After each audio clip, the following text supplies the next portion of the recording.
Hey folks, this is Kelani. I told you if I was ever going to cover another game, you'd know the reasons why. This time we're covering Wildstar. Now I will be playing Wildstar at launch. I've pre-ordered for the head start.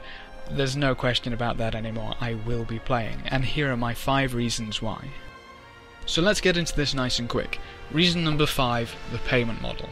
Now if you're unfamiliar with subscription-based MMOs, this may be a bit of a turn-off for you, but personally, I despise free-to-play MMOs. There's just something about a subscription which allows the game developers to actually develop the game. They're focusing on bringing you more content, more dungeons, more battlegrounds. They're focusing on keeping you subscribed to get their money to develop the game further. This seems to be a much nicer circle, whereas compared to the free-to-play where they just throw up shiny hat number 406 in the gem store, the cash shop, whatever they've got going for them, and expect you to buy it. That's kind of how you'd have to support that game, which feels really strange. And I've seen what free-to-play can do to MMOs. I mean, what's frustrating is that these days MMOs seem to be subscription-based when they launch, but still built for free-to-play and transition to free-to-play in the coming months. Now, one of the best examples which I can think of which I played recently was Star Wars The Old Republic, where even quest rewards are locked behind a subscription fee or a cash store purchase, which just seems absurd. It really does. But at the end of the day, this subscription also gives the game developer a much steadier source of income. Their cash flow is going to be on paper. They can't rely on selling another mount, another pet, another hat in a cash store to bring you the next raid. So it just works a lot better for everyone. And if you're worried about the cost, I'm actually kind of curious, because for entertainment value, $15 a month is really low. I would spend that going to see one movie at the cinema, which, you know, one movie at the cinema, month of fun. It's kind of an easy call for me. Maybe not so much for you. So, if the subscription is still the #1 reason why you're not picking up Wildstar, they do have the cred system in place. The cred system allows you to pay for the subscription with in-game gold, meaning you can play to pay, as it were. Now, what's fantastic about this is that it actually discourages bots and gold sellers, because that little economy is player-driven. It's within the players themselves, meaning that if you want gold, you can actually buy a cred yourself, which would be the subscription price, and sell that to other players for gold, whereas the player on the other end obviously gets the gold in-game, pays for their subscription in-game to continue playing Wildstar. So there's a few options. It's really nice. So for number 4, I want to talk about modding and add-ons. Carbine is 100% behind modding and add-ons, meaning that essentially, if there's something that you don't like about the way Wildstar looks, you'll be able to change it, which is fantastic. Now you may be thinking, that's a little weird, that's a little strange, we've not heard of these add-on things, and you'd be completely right. But add-ons and modding is something which doesn't get a lot of coverage, and frustratingly so, in my opinion, because the ability to change something which you don't necessarily like to change into your style. You can change the chat, the way it looks, the text itself, you can change your unit frames, you can change target frames, you can change how the quest tracker tracks quests and how it displays the quest information, you can change how you interact with the map. You can literally change any part of the user interface as long as there is an add-on. So someone can create the add-on, or with a little know-how you can create it yourself. Maybe a bit beyond most folk, but thankfully there's a thriving add-on community already and the game hasn't even launched. You can see people running around with unit frame add-ons, essentially recreating the user interface for Wildstar in a beta, which just makes things so promising going forward. Imagine changing this into practically everything you have available in World of Warcraft as an add-on, and if you know what that entails, that's amazing. If you've played World of Warcraft, you know you can track your alts, you can track any character's bank space, you can track auctions, you can play the auction house, you can look at loot tables for bosses. The add-on possibilities are nearly limitless as long as somebody understands the API. So as Wildstar grows and as everybody creating these add-ons grows with it, I can see this getting more and more important in Wildstar's success, which is fantastic. Okay, so let's get into the juicy stuff. Number 3 is player housing. Now, Wildstar's housing has been hyped from the start, and rightfully so. You're basically playing Sims inside Wildstar, except you can't really burn yourself to death with a stove.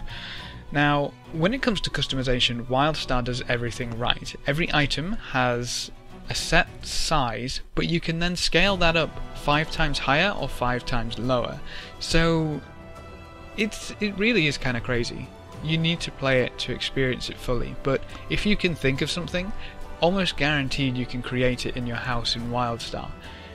It really is absurd. You can even change the background and skybox to whatever takes your fancy. You can have a nice snow blizzard going there, you can have aurora lights, you can have fireworks, you can have rainbows in the distance.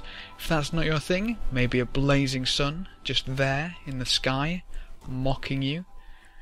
It really is amazing. Wildstar does housing right. And if you're not the creative type, if you'd rather your housing did something functional rather than just look pretty, it does. You can turn it into a farm to harvest materials from. You can even have a raid portal there with buffs to get to your raids quicker. You can have crazy things like combat practice where it throws telegraph after telegraph after telegraph at you. It really does provide not only some fun stuff, with obviously pimping up your house, but real functionality in player housing, which is definitely lacking in other games. For number 2, I want to talk about Wildstar's combat. Now, Wildstar is not your traditional tab target MMO. Even if you have an enemy selected, you're not going to do any damage to them unless they're within your telegraph range. Now, every attack that you have, every ability is telegraphed, meaning that it has a certain area that it will hit. Additional to this, all enemy attacks are telegraphed as well, so this includes everybody from enemies in PvP to monsters out in the world charging up a huge attack which you're going to need to avoid or die, and it even lends itself to raiding and dungeons where large attacks from the monsters are telegraphed very clearly on the floor. This means that you get to see where anything dangerous is going to land and in what area it's going to do damage and potentially why you just died, but it doesn't make the game easier. If anything, it makes it more fun and more of a challenge because they can happily throw out tons and tons and tons of these telegraphs and abilities, and it's your job to dodge them all. But Wildstar doesn't just play around with the traditional sense of combat, it also plays around with things like crowd control. So in Wildstar they have something they called breakout gameplay, where essentially if you are crowd controlled, you'll be given an option to get out of it quicker.